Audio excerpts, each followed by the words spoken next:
In the small, vibrant village of Umuchukwu, life moved at a gentle pace. Children played by the streams, elders shared wisdom under ancient trees, and friends were as close as family. Among the many friends in the village were Udeme and Ojinka, two inseparable boys who had grown up together. Wherever one went, the other was sure to follow. They played, hunted, and even worked together in the fields. Their bond was the talk of the village, and no one could imagine them apart. But one fateful afternoon, things changed. The village was buzzing with preparations for the annual festival, and Udeme and Ojinka were tasked with an important job, bringing fresh palm wine from Umuchukwu Grove, where the best palm trees were found. The village elders trusted them with this responsibility, knowing they would get the job done well. As they walked towards the grove, laughing and talking as usual, Ojinka brought up something that had been bothering him for a while. "Udeme, have you heard the rumor going around the village? Some people are saying that I'm the one who broke the chief's clay pot last week." Udeme, knowing the rumor all too well, hesitated for a moment. He had heard the talk but didn't believe it. He knew Ojinka wasn't the type to cause trouble. "Ojinka, don't worry about what people say. They always gossip, and most of it isn't true," Udeme reassured him. Ojinka nodded, but Udeme's response didn't sit well with him. He wanted more. He wanted Udeme to stand up for him. After all, wasn't he his best friend? As they continued their walk, the tension between them grew, though neither said a word about it. Later that evening, after they had delivered the palm wine to the village, Udeme overheard some boys from the neighboring village laughing about the broken clay pot.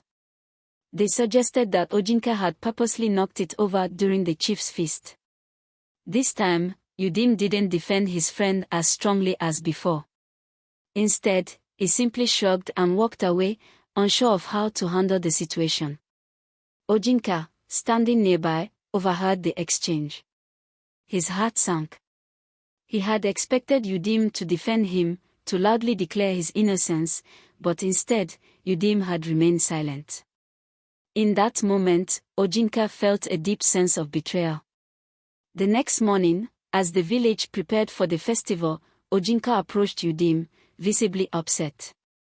"Why didn't you stand up for me yesterday?" he asked, his voice trembling with hurt. "You know I didn't break the chief's pot, but you said nothing. Not even a word." Udeme, caught off guard, tried to explain. "Ojinka, I didn't know what to say. I didn't want to make things worse." But Ojinka wasn't satisfied with that answer. He felt abandoned by his best friend, and in his anger, he stormed off, refusing to speak to Udeme. Days passed, and the tension between them grew. It wasn't long before the rest of the village noticed the rift between the two boys. People whispered as they saw them walking separately, no longer side by side as they used to. The final blow came one day at the village square when Udeme, tired of the silent treatment, shouted in frustration as Ojinka walked by. "We are not in talking terms." Udeme's voice echoed through the square, catching everyone's attention. The village fell silent as they watched Ojinka stop in his tracks, embarrassed and hurt by Udeme's public outburst. Ojinka, unable to bear the humiliation, turned and walked away, his head hung low. For days, the once inseparable friends avoided each other, neither willing to be the first to make amends. But deep down, both missed the bond they had shared. Their friendship, once so strong, now seemed like a distant memory. One afternoon, as Udeme sat by the stream where they used to play, he thought about everything that had happened. He realized that his pride had stood in the way of their friendship. He had hurt Ojinka by not defending him when he needed it most, and worse, he had embarrassed him in front of the entire village. Summoning his courage, Udeme went to Ojinka's house. When he arrived, Ojinka was sitting outside, staring at the setting sun. Without waiting for an invitation, Udeme sat beside him. "I'm sorry, Ojinka," Udeme began. "I should have stood up for you.